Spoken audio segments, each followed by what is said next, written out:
This is Tech Gears. My name is Levi, and welcome to another episode where we are doing another lens review, but we're doing it in front of another, I would say, fairly famous Chicago location.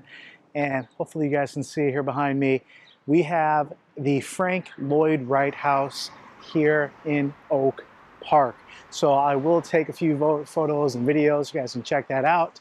But today the lens we're looking at is going to be the highly regarded and unanimously agreed upon by every reviewer, the one lens every Sony user has to have, and that's the Sigma 24-70 2.8. All right, so the first thing I want to say about this lens is I'm not going to be able to do as good of a job as any of these major tech YouTubers as far as pixel peaking and specs. This has been around for a while, but what I can tell you is, having used a ton of lenses, having had a YouTube channel for a few years, doing a few gigs, not quite being a professional yet, but on my way, this is meant for client work and paid work. All right, so what I mean by that is, if you're gonna use this for your family, or you're gonna use this for just casual use, this is something that is probably overkill. It is huge. I don't know if you guys see this next to me.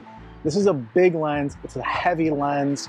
It actually looks a little bit smaller here with the lens cap folded down, but the images are incredible. It's worth it if you're getting paid, if you're on a shoot, to be able to have the 24, 35, 50, and then getting all the way out to 70 millimeter focal lengths in one lens where it's all crisp.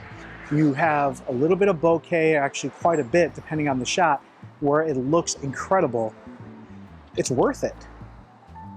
But if you're just with your family, this thing becomes a little overkill. So I'm gonna swap it out here. I want you guys to be able to see how it is.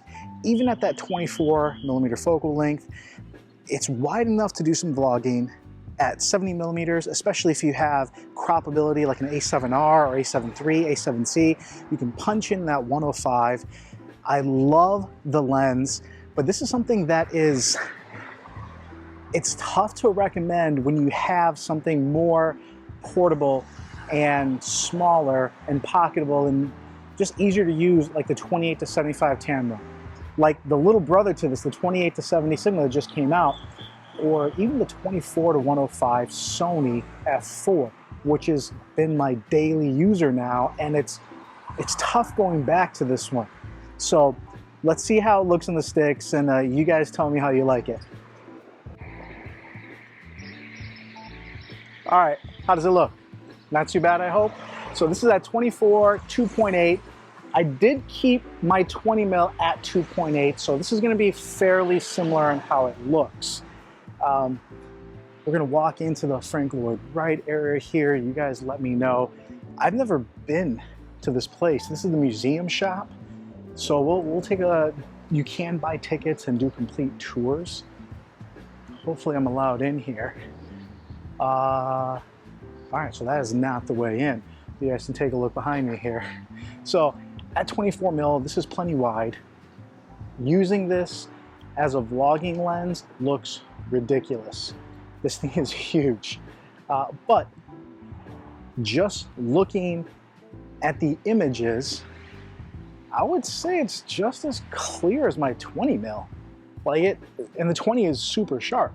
So this is an incredible lens. And we're kind of walking through Frank Lloyd Wright area here, so this is really cool. You guys can take a look. But if you guys are using this for casual use, for friends and family, it's a great value at $1,100. But I would also say that this is something that for even less price than $1,100, your $900 for your Tamron or $800, wherever it's at, for the same price, getting that 24-100 Sony with image stabilization. So it's one of these, you really just gotta determine what are you using it for. If you're getting paid, for doing client work, the weight on this is negligible. Just deal with it. It's gonna work because it is that sharp and that amazing. But for my personal use case, what I've been using more than this lens more often than not is actually the 35 1.8. If you guys saw my last videos where I looked at the 16 to 35, it was one of those, I've been using that 35 1.8 for most of my video and walk around work. And I found when I'm using the 24 to 70, I'm right around that 35 to 40 mil mark as far as how I normally use it. So when you have a zoom lens, what's cool is go through your photos and your videos and kind of see what focal length do you normally use. And that's going to give you an idea of what you should be getting as far as using a prime, where you're not going to miss it that much. So I actually will be selling this lens as this goes on. Is a collection that I've had a lot of lenses, trying to find out what suits my needs the best. And although I really enjoy this lens and highly recommend this lens, I really end up only using it more for paid work. And as I get more gigs, I'm finding I'd rather use a prime anyway. So I'd rather have a 35 1.8. I'm looking at maybe getting a 55 or an 85 mil. Let me know your thoughts on that. And as far as using it for wide angle at 24 or zooming in, a 24 to 105 to me just is way lighter, easier to use, and the image stimulation comes in so much handier. I'd rather have that with me. So, all right, back in my 20 mil with the Lloyd Wright house behind me. Guys, you just gotta know what you're wanting to do.